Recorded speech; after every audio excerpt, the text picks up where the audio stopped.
Paz de Cristo, hermanos, y a todas nuestras hermanas que están acá en este lugar hoy, esta mañana. Este es el último y gran día de la fiesta. Hace años que estaba en la mesa directiva, invitamos a un presidente de la Iglesia Pentecostal Unida, de la IPUC, el hermano Álvaro Torres, algunos tal vez se acuerden. Y entonces yo le mandé el programa por internet, y cuando él llegó, lo primero que hizo al verme, antes de saludarme, me dijo: cambia ese programa, no me dejes al final, dice. Al final todo el mundo se va, dice. Yo traigo un sermonazo, me dijo. Yo le decía a alguien ahora, que nunca te coloquen al principio o al final, porque si no... Pero aquí estamos, hermano, y yo les felicito a ustedes porque aquí estamos ya la mayoría, un buen grupo, y estamos decididos para escuchar la enseñanza de hoy, la palabra de Dios que trae bendición a nuestras vidas. Miren, tengo un pasaje que me gustaría leer para que todos lo escuchemos, bastante conocido, está en Romanos capítulo 12, verso 2 al verso 7. Romanos capítulo 2, verso 12, verso 2 al verso 7. Amén. Voy a dar lectura y dice de la siguiente manera: no os conforméis a este siglo, sino transformaos por medio de la renovación de vuestro entendimiento, para que comprobéis cuál sea la buena voluntad de Dios, agradable y perfecta.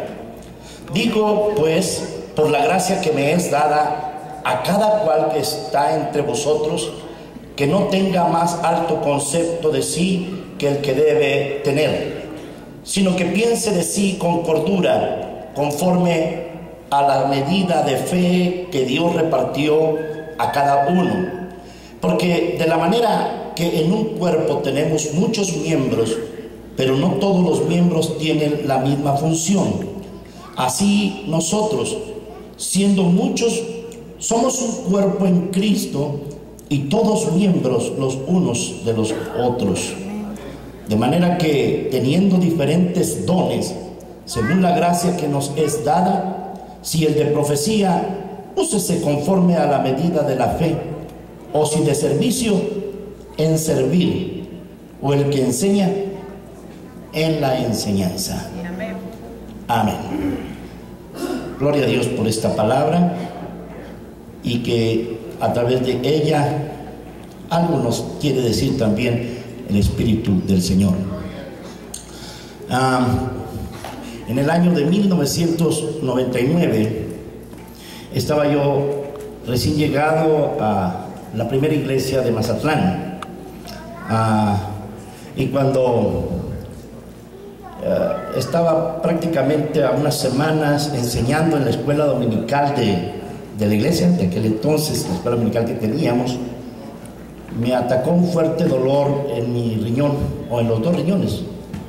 Fue tan intenso, ya lo había experimentado otras veces, y yo ya sabía que mis riñones no estaban funcionando al 100%, que estaban mal. Pero esa vez fue un dolor intensísimo, tanto que me postró totalmente en cama. No terminé ese día la enseñanza de la escuela dominical.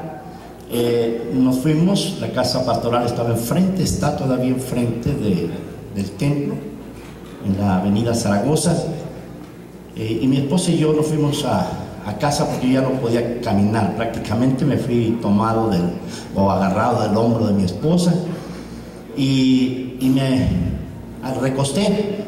No podía estar en ninguna posición y me recosté. Bueno, el dolor siguió avanzando tanto que yo temía por un infarto renal, temía que hubiera un desenlace ahí medio terrible. Pensaba yo qué hacer en ese momento para aliviar ese dolor. Y lo que se me ocurrió fue decirle a mi esposa: llama a los ministros que oren por mí de la iglesia, y para que se me quite este dolor. Ellos vinieron, oraron, y el dolor continuó. siguió avanzando fuerte, fuerte, no se me quitaba. Así que, ya que se fueron ellos, yo me hinqué, me arrodillé y dije más o menos estas palabras. Le dije al Señor: Señor, desde que yo me convertí, te hice la promesa de que te iba a servir todos los días de mi vida. Y cuando fui llamado al ministerio, te hice la promesa de siempre predicar tu palabra, enseñar lo que yo pudiera enseñar a la iglesia. Pero mírame ahora cómo estoy. Aquí estoy sufriendo. Siento que este problema me puede hasta evitar ya seguir predicando, porque no lo puedo hacer con este dolor. Así que le dije arrogantemente al Señor una frase que a veces decimos. Le dije: mi sueño es estar detrás del púlpito, mi sueño es enseñar, esa ha sido siempre mi ilusión. Si ya no lo voy a hacer, pues mejor quítame la vida. Eso le dije yo al Señor: o me sanas en este momento. Yo no había medido bien mis palabras, pero en ese momento cambió esa atmósfera de mi cuarto y vino una revelación del Espíritu Santo con una voz audible para mí. Y no me dijo el Señor: pobrecito de mi hijo, estás muy enfermo, te voy a sanar en este momento. A mí me pareció de momento algo extraño, porque en esa voz el Espíritu me cuestionaba. Y me dijo: te voy a hacer una pregunta. ¿Qué es primero? Me dijo: ¿la revelación o el conocimiento? Eso me dijo el Señor. Y yo rápidamente le contesté: la revelación. Muy bien, me dijo el Señor. Entonces me dijo: vuelve a tomar la revelación. Y vinieron otras cosas allí de revelación que solo quiero decirles aquí en esta parte, que en ese cuestionamiento de pronto vinieron a mi mente muchas cosas. Para ese momento yo estaba involucrado al 100%, no solo en mi pastorado, sino también en mi preparación académica, en mis estudios teológicos y en la enseñanza. Y había llegado a adquirir tal confianza que pensaba que yo estaba completo, yo no necesitaba más. Me había olvidado de aquel primer amor que cuando yo empecé a predicar y empecé mi pastorado, oraba incesantemente y buscaba siempre alguna revelación de la palabra, del Espíritu, para compartir en la iglesia. Ya no lo hacía, solo sentía la seguridad y la certeza que tenía la capacidad suficiente para pararme detrás de un púlpito y predicar la palabra. Aquella ocasión en que el Señor me cuestionó de esa manera fue impactante para mí. Me di cuenta que había bebido demasiado del conocimiento y me había olvidado de la revelación. Y entonces allí hice una promesa más al Señor. Siempre va uno de promesa en promesa, ¿verdad? Y por aquel cuestionamiento, y le dije al Señor: jamás me olvidaré. Cada vez que vaya yo a predicar, cada vez que yo vaya a enseñar en un aula, siempre tomaré en cuenta y en primer lugar la revelación que tiene tu Espíritu para aquellos que yo quiero enseñar o aquellos que yo quiero predicar. Y Dios me ha respaldado en ese sentido, así que creo que el Señor me va a respaldar también hoy. Entendí que el conocimiento solamente, porque el Señor nunca me dijo que es malo el conocimiento solamente, sin la revelación, no tiene mucha profundidad no tiene mucho efecto, no tiene muchos resultados. Pero entonces entendí que cuando el conocimiento y la revelación se unen y en primer lugar se pone lo que Dios está allí mostrando, entonces aquello tiene una gran profundidad, un gran resultado, impacta, toca el corazón, transforma y conmueve a las personas que lo reciben. Esa es mi oración ahora, que a través de esta palabra nosotros seamos transformados a través del Espíritu de Dios que está en ella presente para inspirar y para tocar nuestro corazón. El Espíritu de Dios transforme nuestra vida y nos vaya llevando cada vez progresivamente de gloria en gloria, de un conocimiento mayor, pero bien fundamentado en la revelación que tiene la palabra y el Espíritu de Dios para todos nosotros. No se conformen. Aleluya. No se conformen, no se moldeen, no se adapten. No piensen que ya llegamos a la meta, que ya todo está realizado.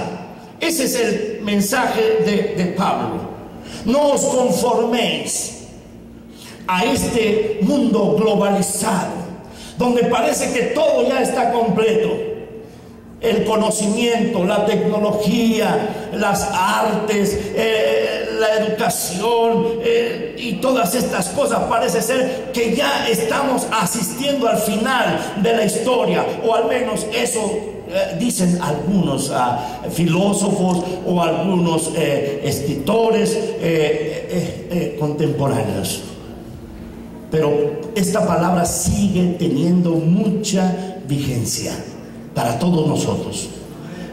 No nos adaptemos al modelo, al molde que de pronto encontramos en este mundo. Si nos llegase a suceder eso, de adaptarnos fácilmente a todo ello y beber solamente de ese conocimiento que se puede adquirir a través de esa navegación en internet o a través de esa cultura de lecturas, etcétera, de libros, corremos el riesgo, si nos olvidamos y hacemos a un lado la palabra y la revelación, de perder la visión, de perder la capacidad y la bendición de renovarnos constante y permanentemente en el Espíritu Santo y en la palabra. Cuando Pablo lleva el Evangelio al mundo gentil, en Roma sobre todo, se encontró con una sociedad y una cultura que no exalta a Dios, ni tampoco ese amor de Dios, ni proclama el reino de Dios. Una cultura diferente a lo que él recibió por la revelación de Jesucristo en el camino a Damasco. Él encontró una cultura helenizada, aunque estaba en Roma. Los griegos habían influenciado fuertemente en Roma con su filosofía y con sus sistemas educativos y de enseñanzas. Él encontró en Asia Menor las características que hallaba también en Roma. Y entonces Pablo le dice a los hermanos, a los cristianos, que por cierto esta carta a los romanos en alguna medida también fue del conocimiento de las demás comunidades cristianas, como la carta a Éfeso, una carta prácticamente circular. Y es cuando él dice: no se conformen al mundo, no acepten de manera plena y total o absoluta su filosofía, su ideología, la religiosidad que se proclama desde el Estado. No acepten esas prácticas fetichistas, la hechicería, la sabiduría o la ciencia del mundo. No te dejes influenciar por esas prácticas sensuales, por esa ciencia que no quiere tomar en cuenta a Dios. El mundo está influenciado por otro espíritu, muy diferente al Espíritu de Dios que Él ha depositado en tu vida vida en esos vasos de barro para que tú vengas a ser un instrumento de poder en la proclamación del reino de Dios y en su enseñanza a aquellos que todavía lo necesitan o lo necesitamos hasta el día de hoy. Hay un espíritu de Babilonia, una religiosidad muchas veces que está controlada por la idolatría en el mundo, la astrología, la hechicería, el ocultismo, que no tiene al verdadero Dios como su salvación. Hay un espíritu de Grecia en esta cultura globalizante en que estamos viviendo, que se habla mucho de conocimiento, de ciencia, pero tampoco que toma en cuenta a Dios. O un espíritu medo persa, que su cultura es la cultura del terror, del miedo, del ataque, de la violencia, para dominar y para controlar. No usemos el conocimiento que ha aportado al mundo, a este mundo globalizante, esas culturas. Siempre fundamentemos nuestra predicación, nuestra enseñanza en esa nueva cultura que nos transmitió nuestro Señor Jesucristo, en ese nuevo modelo, en esas nuevas enseñanzas. Su mensaje central en su vida siempre fue el reino de Dios. En los evangelios, sobre todo los evangelios sinópticos, está más de 200 veces esa palabra reino de Dios o reino de los cielos. Y alrededor de 90 veces los evangelios, Mateo, Marcos, Pablo, nos dicen que fueron palabras dichas por Jesús. Así que esta es la situación también que impera hoy en el mundo posmoderno en que nos toca vivir. Un mundo que tiene mucho que aportar en cuanto al conocimiento, en cuanto al humanismo, en cuanto a la filosofía, etcétera, pero que niega a Dios, niega su amor, niega esa redención gloriosa, maravillosa, excelente que se nos dio a través de Jesucristo en la cruz del Calvario.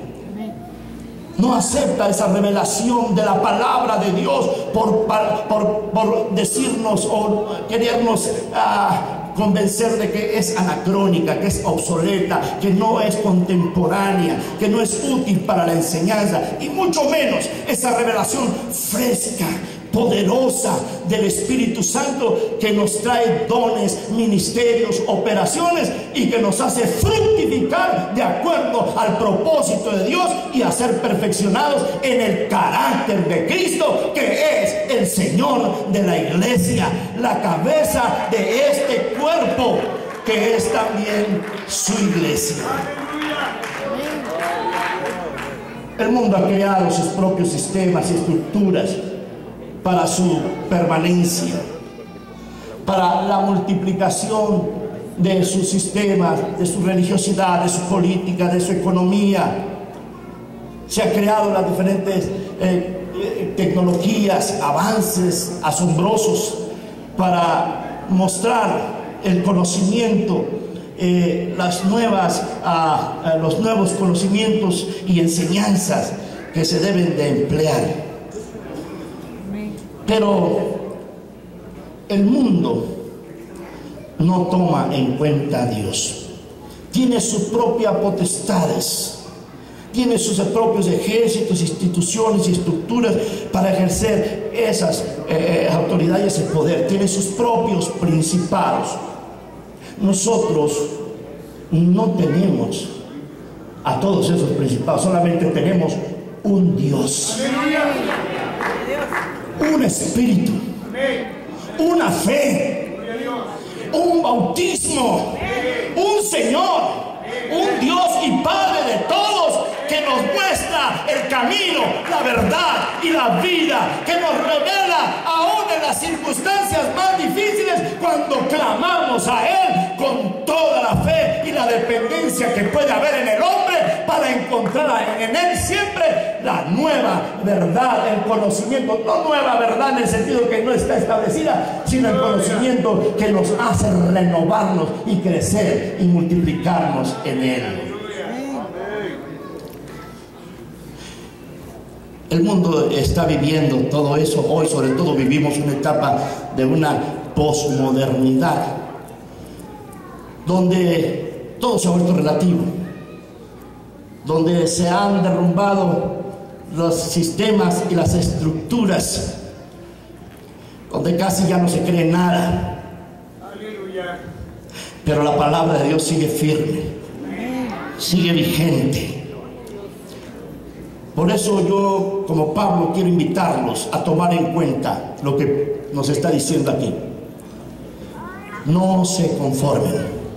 En vez de conformarnos a buscar nutrirnos y alimentarnos de allí, de esas cosas que el mundo nos ofrece, bueno, usted debe conocer algo de eso, pero eso no es lo básico, ni lo principal, ni lo fundamental en lo que usted va a predicar o en lo que usted va a enseñar. Usted tiene que entrar en la renovación, porque siempre en la palabra de Dios hay algo nuevo para compartir con los demás.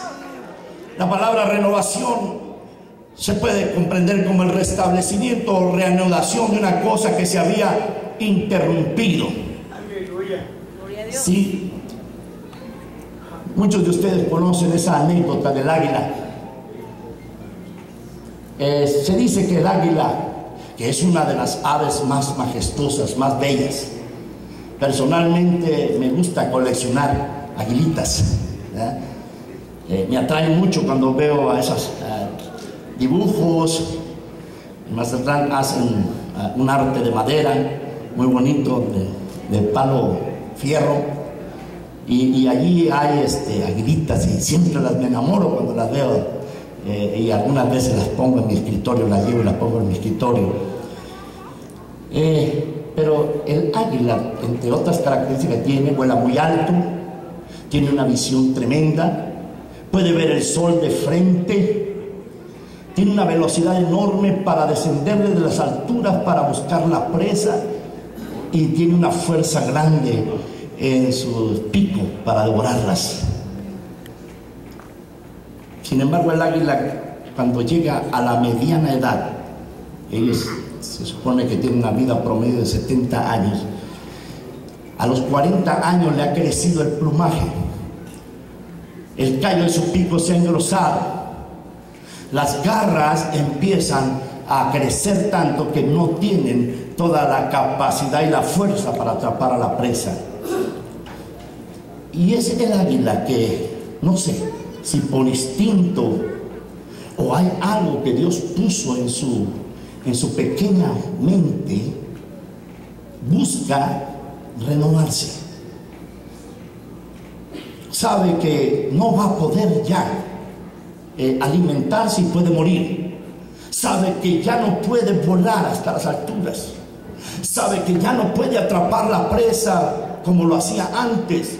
Y entonces a su mediana edad toma la firme decisión de buscar el lugar donde va a refugiarse por una temporada de aproximadamente 50 días.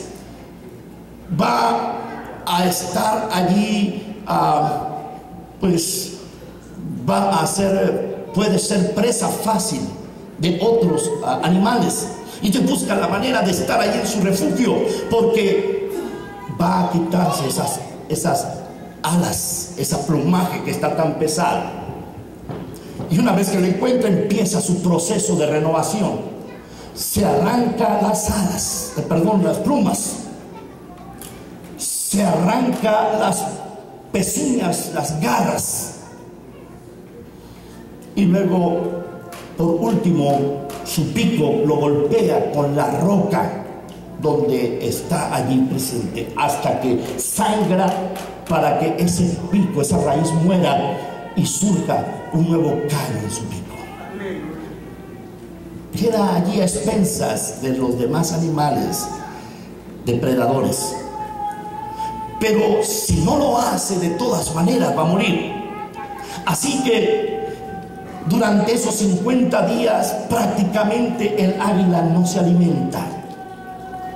El águila no sale de aquel lugar. Está en su refugio hasta que empieza a surgirle un nuevo plumaje, hasta que le surgen nuevas garras, hasta que le surge el nuevo callo de su pico. Y una vez que está lista, después de esos 50 días, sale de su refugio, empieza a moverse en los aires con la majestuosidad que tenía antes, empieza a mirar hacia la tierra para buscar la presa y desciende con la velocidad vertiginosa para atraparlas y las devora con toda su fuerza. Vuelve a rejuvenecer. Así es Dios, dice el salmista. Él sacia de bien tu boca. ¿Con qué lo hace? ¿Cómo lo hace? Es cuando tú te renuevas con la palabra y en la revelación del Espíritu, de modo que te rejuvenezcas, dice el salmista, como el águila. Ese es un ejemplo de renovación que tú y yo necesitamos. Debemos de renovarnos, debemos de fundamentarnos, debemos de transformar todo conocimiento que traigamos atrás para tomar la palabra, para buscar la renovación del Espíritu y transmitir a otros lo que es necesario enseñar conforme al propósito de Dios. Aquí la palabra que está presente es la palabra metamorfosis o metanoia, que es un cambio que implica la mente, implica la actitud e implica la voluntad. Debes de buscar el conocimiento de la palabra. Debes de renovarte en ella para que tu vida crezca, fructifique, y además en tus enseñanzas, en tus predicaciones, con tus alumnos puedas ser un buen maestro, un buen discipulador que deja bien fundamentada en el corazón de ellos las enseñanzas de la palabra de Dios, que fortalece en ellos la visión que Dios nos ha dado para llevar a cabo la misión, una misión integral que Dios también nos ha dado. Nuestra iglesia misma es un ejemplo de ello. Ha venido experimentando ciertos cambios, se ha venido renovando para compartir cada vez mejor el conocimiento, las enseñanzas al cuerpo eclesiástico, al ministerio, a los maestros, de tal manera que todos unidos dentro de ese cuerpo nos enfoquemos a dar estas grandes enseñanzas en nuestros lugares de origen, en nuestros distritos, a los alumnos que están buscando también crecer, que están en un proceso de crecimiento para realizar su ministerio en la iglesia.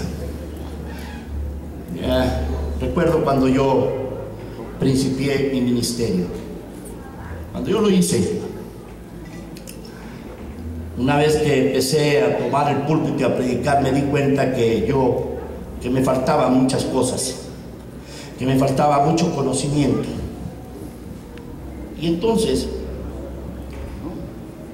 al mirar a la iglesia, sus necesidades, me desesperaba porque me faltaban herramientas, me faltaban capacidades, me faltaba algún conocimiento para impartirles a ellos.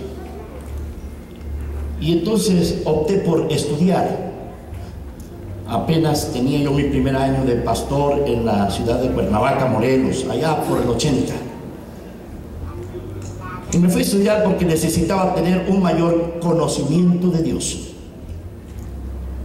Porque estudié porque deseaba servir mejor a mi iglesia.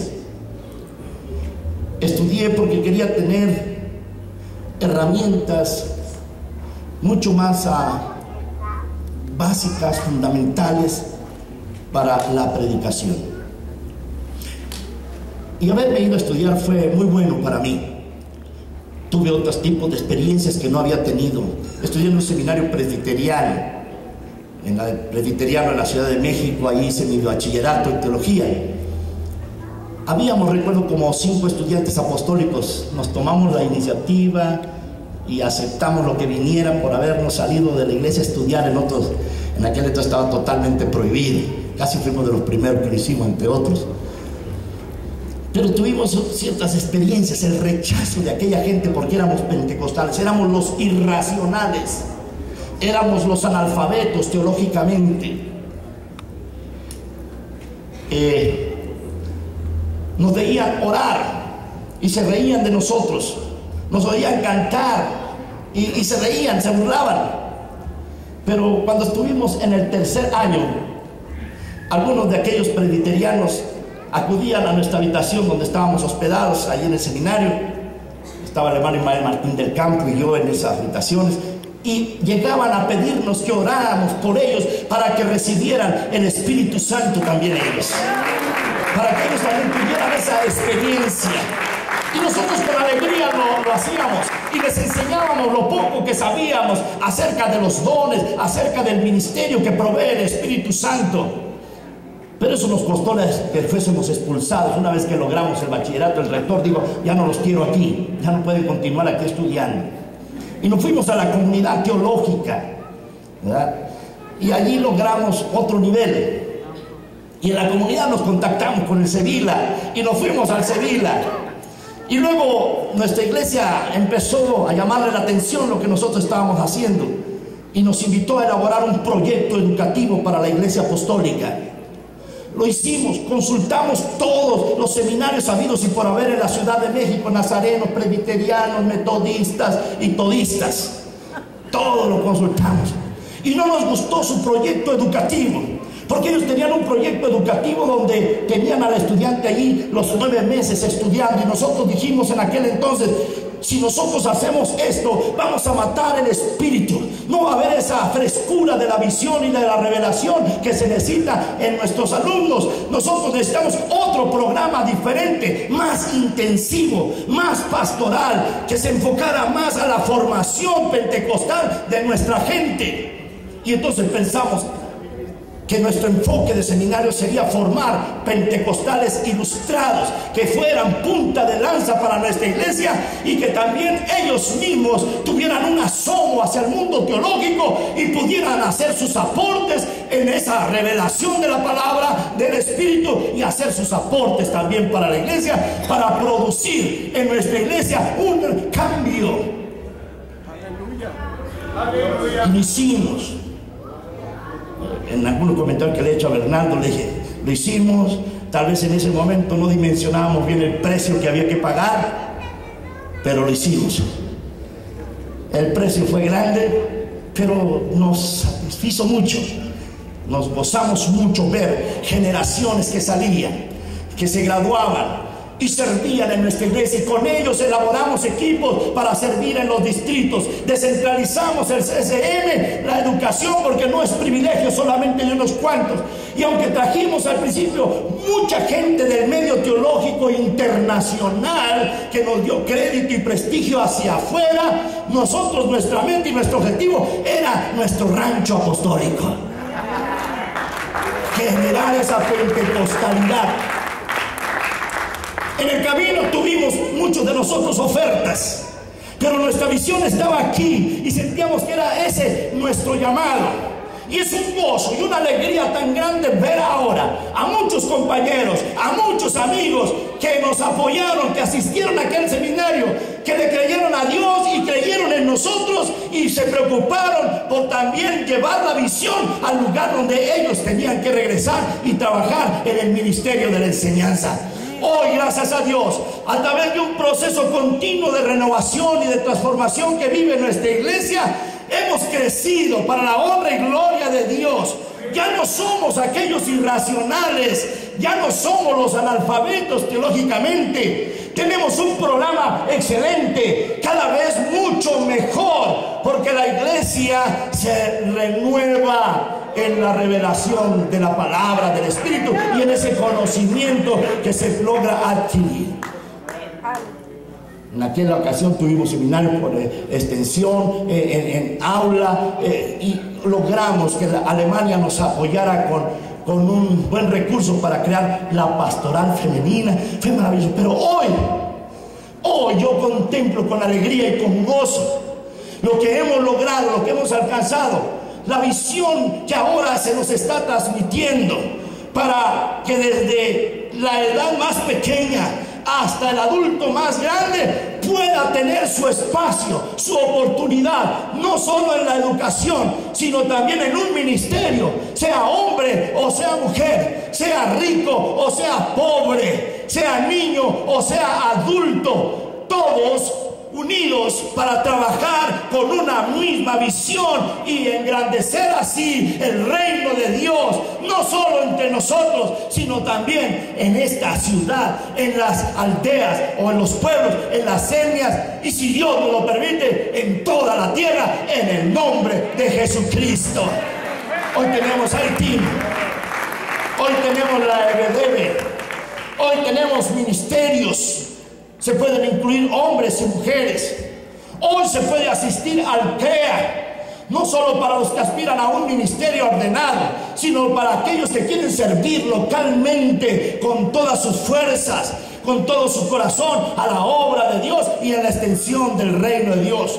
Hoy tenemos Amos para los que quieren ahora ordenarse al ministerio. Hoy hay un CCM con un nivel que tiene cierto reconocimiento, que por cierto en América Latina solamente existen 2 seminarios con este nivel que manejamos nosotros. Uno es el CENESUD allá en el Ecuador, un excelente seminario con nivel también de maestría, con una excelente planta de maestros, y el otro es el CCM.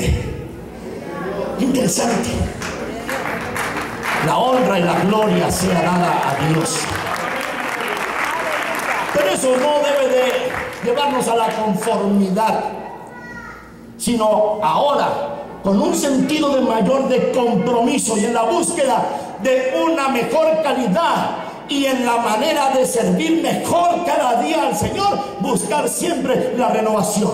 Hoy nos transformamos para cumplir de la manera mucho mejor el propósito de Dios y comprobar así la buena voluntad de Dios para con su pueblo. Gracias a Dios por todo ello, hermanos. Hoy estamos enfocados en una educación teológica integral, buscando que como cuerpo de Cristo todos estemos involucrados en el cumplimiento de la misión integral. No trabajar solamente para una secretaría, sino que en la contribución que se hace desde la educación, formar a esos hombres, a esas mujeres, para que se realicen los ministerios que la iglesia tanto necesita hoy, en este tiempo final de la historia. Nos toca hacerlo a nosotros, con un sentido de compromiso muy grande, con una búsqueda con una pasión enorme y con una entrega total al propósito de Dios. ¿Cuántos están dispuestos a hacerlo? Regresar para cumplir la tarea que Dios nos ha encomendado. Pónganse de pie, hermanos, en el nombre del Señor. Allí donde usted está, en su lugar, pidámosle a Dios que su visión, que no se agota, siga fluyendo, siga trayendo a nuestras vidas las mejores, las más grandiosas revelaciones que las podemos todavía encontrar en su palabra y nutrirnos de su espíritu. Levanta tu mano en el nombre del Señor. Aquí estamos, Señor. Gracias por esta oportunidad de ser nosotros agentes de enseñanza en este tiempo. En la coyuntura que estamos viviendo, tanto para la iglesia como para este mundo. Permítenos, Señor, llevar con esa pasión, con ese ardor en nuestro corazón, esa revelación que hay en tu palabra, esa revelación fresca y siempre nueva de tu Espíritu, y transmitir la enseñanza apropiada a nuestros hermanos y hermanas, amigos, nuevos creyentes, niños o adultos, todos unidos para cumplir de manera integral la misión en esa diversidad de talentos, dones, ministerios y operaciones que tú proporcionas a la iglesia, a este grupo precioso que tenemos aquí, Señor, y que tu nombre sea glorificado. No te olvides de nuestros líderes, no te olvides de los que nos presiden, de los que están también, Señor, buscando esas revelaciones continuas y permanentes para tener siempre lo mejor como aporte para la iglesia y para todos nosotros. Tu nombre, Señor, sea glorificado. Y aquí, Señor, damos la honra y la gloria por todo lo que tú nos has dado y nos darás también mañana. En el nombre de Jesucristo. Dios les bendiga, Dios les guarde, hermanos. Ánimo, adelante. El trabajo en el Señor nunca es en vano. Dios les bendiga. Nuestro hermano